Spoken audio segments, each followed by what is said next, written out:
Será que Jesus ele estava meio mal em relação à sua identidade, se questionando onde estou, para onde vou, de onde veio? Quem sou eu? Quem dizes que eu sou? E nós vamos falar sobre isso no nosso próximo bloco, logo depois da vinheta. Os Paroleiros, um jeito simples e divertido de conversar sobre verdades bíblicas. Vambora, que hoje é dia de parola. Muito bom, pessoal, que bom estar aqui com vocês. E hoje, graças a Deus, nós não estamos aqui com o decano. O decano hoje ele está ali tomando a sua canequinha com um chocolatezinho, porque afinal de contas ele já é um velhinho entre nós. Muito bom, Oráculo 04, que bom estar aqui com vocês. Afinal de contas, fazia já um tempo que eu não gravava com vocês, né? Vocês tinham me escanteado, me colocado na disciplina, mas aqui estou eu de novo, porque as pessoas me pararam na rua para perguntar onde está a mente brilhante. Afinal de contas, Jesus perguntou: quem dizes que eu sou? Vou deixar aqui esse enigma, porque será que Jesus ele estava com um problema de identidade? Será que ele estava olhando para si? Ele olhou, não viu nenhum coach do lado dele para dizer: pega o código você aí. Será que era isso? E não tinha alguém para dizer isso para ele? Fica essa pergunta para você aqui, Oráculo. Fica essa pergunta para você, 04. Jesus, por que ele fez essa pergunta um tanto quanto meticulosa? Você está inspirado hoje, hein? Você está inspirado hoje. Você não está... Deixa eu confessar um pecado aqui para os nossos ouvintes e espectadores. A gente está gravando essa parola logo depois da outra. Eu nem troquei de camiseta. O Will foi trocar, ó. Ele colocou outra para fingir. Mas nós estamos gravando logo em seguida. Aliás, para não ficar sem diferença nenhuma, pronto. Ó, coloquei o óculos, pronto. Estou diferente da última gravação. Louco, depois o decano dá bronca na gente, manda a gente para o RH. Não, tá não. Certo. Não, mas eu coloquei o óculos. O óculos disfarçava o Clark Kent, não vai me disfarçar, né? Então... Mas olha só, você não viu a outra gravação, viu, Chan? Você não estava aqui para botar ordem na outra gravação. Foi uma bagunça. Mas ele está soltinho. Não, na bagunça, ele está soltinho demais. Ele voltou animado, né? Mas vamos lá. Nós estamos falando de Lucas, Mateus, capítulo de número 16. Agora, interessante, Will, quem separou toda essa pauta, né? Quem separou as perguntas foi o decano, né? Foi o Arthur. E ele separou a pergunta aqui de Mateus capítulo 16, que Jesus faz para os discípulos, né? Que está lá no versículo de número 15, Mateus 16, verso 15, quando Jesus pergunta para os discípulos: quem vocês dizem que eu sou? Mas o interessante é que antes disso, Jesus faz uma outra pergunta para os discípulos. E a pergunta é: quem o pessoal por aí diz que eu sou? Ah, cara, eu acho que é impossível a gente olhar para a pergunta que Jesus fez para os discípulos sem olharmos para a pergunta anterior. Porque essas duas perguntas, a segunda pergunta revela a intenção de Jesus. Como você abriu a parola, será que Jesus estava com algum problema de identidade? Né? Será que ele não estava bem resolvido em saber quem ele era, ao ponto de ele querer fazer meio que uma pesquisa de popularidade, né? Uma pesquisa de mercado acerca de quem ele era? E ele faz essa pergunta para o povo: o que estão falando de mim por aí? Né? É uma pergunta que, de repente, pode até conotar uma certa insegurança se ela for mal interpretada. Né? Agora, toda desconfiança de insegurança que poderia existir, ela se dirime, ela se resolve com a segunda pergunta, que é a pergunta que é o objeto do nosso bate-papo aqui. Porque Jesus, na verdade, ele não estava interessado em saber a opinião pública a seu respeito. Afinal de contas, a opinião pública não mudaria o ministério dele, né? Domingo agora, nós estamos gravando essa parola, hoje é dia 6, né? Não, 6 não, que 6? Dia 6 de novembro. Estamos gravando essa parola no dia 6 de novembro. Então, ontem, domingo, dia 5, né? Eu preguei, dentre outros assuntos, né? Mas a tônica da minha mensagem foi acerca de propósito, né? Falando acerca do propósito de Cristo sendo revelado em um dos capítulos escritos pelo apóstolo Paulo, mas especificamente o capítulo 1 da carta aos Efésios, mas logo em seguida, no capítulo 2, o propósito do crente, o propósito da igreja, né? O propósito do discípulo é revelado ali também, sabe? E pensando acerca disso, Jesus ele não tinha problema com o seu propósito. Ele começa o ministério sabendo quem ele era, ele termina o ministério sabendo quem ele era. Quando Jesus nasceu, ele foi anunciado como rei, né? Herodes ele pergunta: onde que nasceu o rei dos judeus, porque eu quero ir adorá-lo, né? A gente sabe que ele não queria adorá-lo, ele queria de alguma maneira exterminar Jesus. No entanto, a notícia de que um rei tinha nascido já estava correndo. Quando Jesus começa o seu ministério, ele começa e diz a palavra que tudo aquilo que ele ensinava através de parábolas. E a maioria absoluta das parábolas tem uma tônica. A tônica é falar acerca do reino dos céus. Aliás, antes de Jesus começar o seu ministério, João Batista começa o ministério, e a primeira pregação do evangelho, que é a pregação de João Batista, é: arrependei-vos porque é chegado o reino dos céus. E quando Jesus vai terminar o seu ministério, né, pelo menos o seu ministério em carne, antes da sua ressurreição, né, antes da sua morte e ressurreição, Jesus é interrogado por Pilatos, e Pilatos pergunta para ele: estão dizendo que você é rei, isso é verdade? E ele diz: sim, foi para isso que eu vim, e esse é o meu ministério, esse é o propósito da minha vinda. Jesus nasceu com um propósito, ele começou o seu ministério com um propósito, durante o seu ministério ele falou acerca desse propósito, e no final do seu ministério em carne, ele falou acerca desse propósito, né? Então Jesus era muito bem resolvido acerca de quem ele era, e a opinião pública não mudaria quem ele é. Não mudaria o propósito dele. Agora, os discípulos precisavam entender algo. Os discípulos, os mais próximos, precisavam ter um grau de compreensão acerca de quem é Jesus maior do que a multidão. E é aqui que eu quero chegar, né? Em Isaías, capítulo 43, no versículo 10, a palavra diz o seguinte: olha, vós sois as minhas testemunhas e o meu servo a quem eu escolhi, para que saibais, creais e entendais. Eu sou Deus, antes de mim nenhum Deus se formou, depois de mim nenhum Deus haverá. Né? Eu gosto desses 3 degraus: saibais, creiais e entendais, de Isaías 43, 10. Eu gosto desses 3 degraus, porque, para mim, está muito nítido aqui uma ascendência do entendimento acerca de Deus à medida que nós nos relacionamos com ele, né? O saber é muito pouco, o crer é uma fase de transição importante, mas o grande objetivo deve ser o entender, né? O chegar na intimidade, o chegar na profundidade do relacionamento com o Senhor, sabe? Aquela fase na qual há uma intimidade. Salmo 24, ali no verso 15, a palavra diz que a intimidade do Senhor é para aqueles que o temem, aos quais ele vai dar a conhecer a sua aliança. Então, essa fase da identidade, da intimidade, é a fase do conhecer ao Senhor, do conhecer o caráter de Deus, que a gente fala tanto aqui. O Will toca tanto nesse assunto, pelo menos quando ele não está em disciplina e está aqui com a gente, né? Ele toca tanto nesse assunto acerca do caráter do Senhor, né? Que é revelado para aqueles que o temem, para aqueles que vivem a presença dele, que se aprofundam na presença dele. Então, esse termômetro que Jesus está usando aqui na pergunta do verso de número 15, quando ele faz para os seus discípulos, né, Mateus 16, verso 15, esse termômetro é justamente esse: quão distantes vocês estão de discernimento a respeito de quem eu sou, quão distantes vocês estão do discernimento da multidão, né?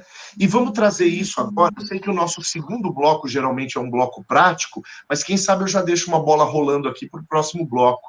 70% da população brasileira, 70% da população brasileira no censo de 2010, nós estamos falando de 13 anos atrás, se declarou como cristã. Né? Esse é um número oficial, esse é um número quente, é um número do IBGE. Né? 70% da população brasileira se declarou como cristã.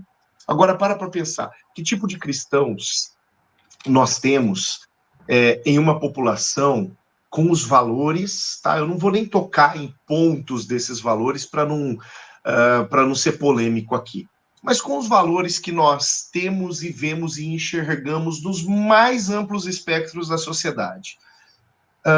Que tipo de cristão predomina na sociedade?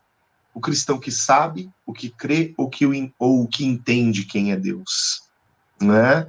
Porque a multidão tinha uma opinião acerca de Jesus. Estão falando que você é um profeta, estão falando que você é um tipo de Jeremias, estão falando que você é um tipo de Elias aqui no meio do povo e tal. Então a turma tinha uma preconcepção acerca de Jesus.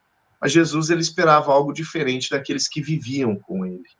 Né? E aqui, então, a vivência faz toda a diferença. Marcos 3,14 diz que Jesus chamou os 12 para andar com ele, para viver com ele.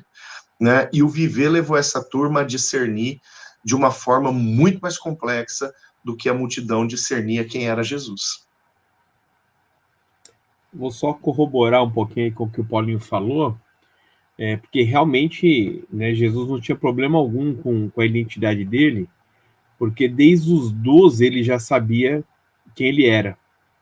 Se a gente lembrar lá do templo que ele fica, quando os pais, né, vão atrás dele, perguntam tal, o que ele já estava fazendo, estavam preocupados com ele, e aí ele responde, né, que se os pais não sabiam que convinha que ele tratasse dos negócios do pai dele, ele estava fazendo uma referência ao Senhor.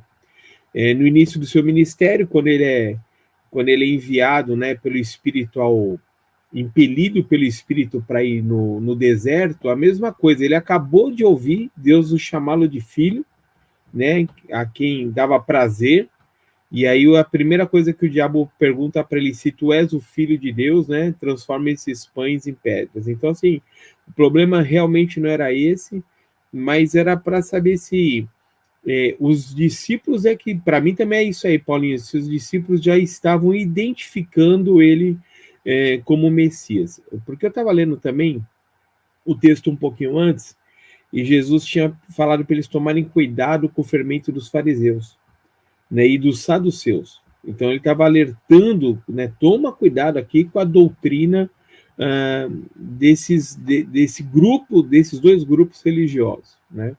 Logo em seguida vem essa pergunta, né, quem o povo está dizendo?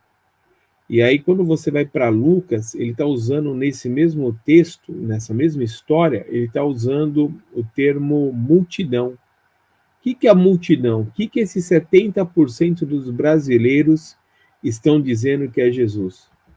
Né? Alguns vão dizer que ele é Deus, né? Ele não é Deus, ele é um homem muito elevado, né? Espiritualmente elevado. Se a gente olhar para a resposta deles lá, alguns, olha, Elias, né? Já estavam confundindo as escrituras, porque quem veio no espírito de Elias foi o próprio João Batista. Outros, né? É João Batista quem reencarnou, é Jeremias, né? Então, havia uma multidão de opinião de quem era Jesus. E aí, como você bem disse, o que importava para ele era saber quem os discípulos mais próximos, e creio que esse vai ser nosso pontapé para a próxima parola, né, ou para o próximo bloco, né? Quem que os discípulos, né, de hoje, como é que reconhecemos Jesus? Né, alguns podem reconhecê-lo só como Salvador, mas nem tanto como o Senhor, né? E aí a resposta de Jesus para Pedro diz que quem revelou isso para ele foi o Espírito Santo. Isso é muito interessante, quer dizer, foi Deus, né? Foi o próprio Deus que revelou isso para ele. Então isso é muito interessante, porque a Bíblia vai dizer que o Espírito Santo é que guia toda a verdade. Então ele foi guiado à verdade de quem era Jesus. Logo em seguida ele dá uma rateada, né? Que aí Jesus disse que era necessário que ele sofresse, e aí Pedro falou, de maneira alguma, não vou deixar, quer dizer, aí a carne já entrou. mas o importante é a gente ver isso, né? Que a gente precisa ser guiado pelo Espírito Santo o tempo todo, porque a gente pode deixar com que doutrinas de fariseus, de saduceus dos dias de hoje podem nos contaminar, que a opinião da multidão pode nos confundir, mas se nós estivermos andando com Jesus diariamente, o Espírito Santo vai estar nos conduzindo a toda a verdade. Desse jeito. O que eu acho interessante aqui é que você citou algo dizendo sobre ser guiado pelo Espírito, né? E a palavra vai dizer assim, né? Porque não foi carne e sangue que te revelaram, mas meu Pai que está no céu. Veja, Pedro ainda não tinha nascido de novo e ele já experimentou de uma revelação. Vamos mais além, né? Algo para abrir uma caixa de minhoca aqui. Pedro, ele não era um profeta. E na antiga aliança, o Espírito Santo só vinha sobre 3 tipos de pessoa. E, em teoria, Pedro não era qualificado nem por uma das 3. E ali ele já começa a experimentar de uma antecipação do que a ressurreição e o batismo viria a derramar sobre ele, né? Gostei disso quando vocês falam sobre o que a multidão está falando. E nos dias de hoje, eu vi hoje um post bem interessante, as pessoas falando, no meme lá, falando, no post, falando sobre pessoas vazias querendo encher outras pessoas mais vazias ainda, né? Quando a palavra, na verdade, ela é aquela que nos enche, nos preenche e nos faz transbordar. Quando Pedro ele tem essa revelação a respeito de quem era o Cristo, de quem era Jesus, existia uma nova realidade diante dele. E mais para frente nós vamos ver o próprio Cristo falando, Pedro, quando tu te converteres. E nós precisamos ter um entendimento. Jesus, quando está falando sobre Pedro se converter, é porque ainda o novo nascimento não tinha acontecido. Ainda não tinha sido soprado o Espírito Santo, como diz lá em Lucas 24, 44. Né? Ali não tinha acontecido ainda, 49, e ainda não tinha acontecido essa manifestação do novo nascimento. Ele não tinha experimentado ainda o batismo no Espírito Santo. Então Jesus fala para ele, quando tu te converteres, e aqui ele já experimentou algo da parte de Deus. Que a gente possa mesmo ter essa sensibilidade. Quando, em Romanos, capítulo 12, verso 3, fala que nós já recebemos uma medida de fé, né? E aí a responsabilidade nossa é aumentar. E essa medida de fé a gente recebe quando a palavra vem, nós cremos com o coração e nós confessamos com os lábios. A fé chegou, eu criei, que Jesus Cristo é meu Senhor e Salvador. Ele é o Messias. Ele é aquele que veio para transformar a nossa realidade e nos salvar. E nos tirar da condição de pecadores que nós somos, né, de que nós éramos, para uma caminhada agora de aperfeiçoamento com os santos. Eu acho isso tremendo da parte de Deus. Quando ele, amando o mundo de tal maneira, deu o seu Filho amado para que todo aquele que nele crê não pereça, mas tenha a vida eterna. E eu acho que essa é a maior revelação. Em um determinado momento, Jesus mesmo ele diz, né? Sabe, se você rejeitar a palavra, é a própria palavra que vai te julgar, não sou eu, porque você ouviu, né? Ai de ti, porque nem Sodoma, nem Gomorra terão tamanho julgamento como vocês terão, porque vocês tiveram a oportunidade de ouvir a palavra e vocês a rejeitaram. E você já entendeu, Jesus ele não estava tendo ali nenhum problema quanto à sua identidade, afinal de contas, Jesus já era alguém que estava muito bem definido em relação a quem ele era. Afinal de contas, vamos lá, ele ouviu falar, tu és o meu filho amado, em quem me comprazo. Aliás, nós vamos ver também Deus falando de novo para ele, ouvir o que ele vai dizer, não é verdade? Então, nesse primeiro bloco, você entendeu essa base tremenda a respeito dessa resposta que Pedro dá. E nesse segundo bloco, virá agora, não saia daí, não saia daí, não saia daí, não saia daí. Obedeça, porque é melhor obedecer do que sacrificar. E você verá a aplicação dessa palavra no seu dia a dia. Fique conosco. E não se esqueça, se você gostou dessa parola, também obedeça. Compartilhe nas suas redes sociais. Curta a nossa página. Nós estamos em todas as plataformas que você pode imaginar. E se depender do decano, se aparecer mais uma plataforma amanhã, nós estaremos também. Não importa qual seja, nós já estamos no Telegram, nós estamos no TikTok, nós estamos no Instagram, no Facebook, nós estamos no Spotify, no Deezer, no Apple Music, Apple Podcast, Orkut, MSN Messenger. Nós estamos em tudo. Ligue no nosso telefone fixo também. Ligue já. Isso, liga no bip. Ligue no Faça nosso um bip. Muito bem, nós nos vemos no segundo bloco. Seja abençoado na prática da palavra. Até lá.